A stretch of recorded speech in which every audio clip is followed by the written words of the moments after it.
आप लोग को बताना चाहिए था जनता को कि तुम्हारी गाड़ी में E20 डल रहा है अब। मैडम जल्दी मत करिए, थोड़ा समझ लीजिए। ठीक है, आप बताइए, मगर सवाल तो आएंगे सर। पहले तो नितिन गडकरी जी ने कभी ये बात नहीं मानी थी कि एथेनॉल से माइलेज कम होती है।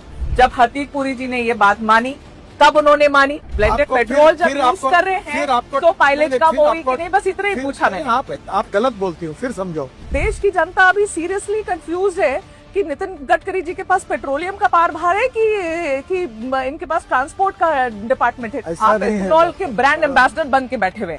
सेंट्रल एक्साइज भी कम किया है एथेनॉल ब्लेंडेड पेट्रोल पर, इसके बावजूद भी पेट्रोल के दाम कम क्यों नहीं हुए?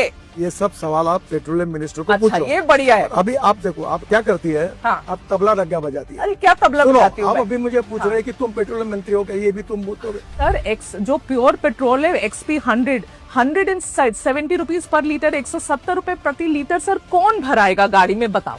ये पेट्रोलियम विषय के जितने प्रश्न है ना, अब वो पेट्रोलियम मंत्री से ही बात करें। आपके बेटे की जो कंपनी है सियान एग्रो, उसकी नेट प्रॉफिट पिछले 5 सालों में 4500% ऊपर बढ़ गई है।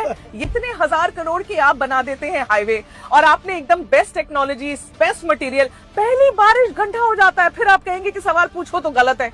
ऐसे कैसे? मैं एंटी नेशनल थोड़ी हो जाऊंगी सवाल पूछूंगी तो। मैं आपको दिल्ली देहरादून पूछूंगी सर, उस पे गड्ढे हुए थे सर। तो आप सबको पेड कैंपेन बोलेंगे, आप कहेंगे सब पेड कैंपेन है, सब ऐसे लोग हैं। ऐसे नहीं, जनता के भी सवाल है ना सर, कभी तो मान लेना चाहिए। अगर कोई बात झूठ बोलने से डिफेमेशन केस होती है। हाँ, आपने जो पढ़ा इसके ऊपर मैं आपके ऊपर डिफेमेशन केस भी कर सकता हूँ।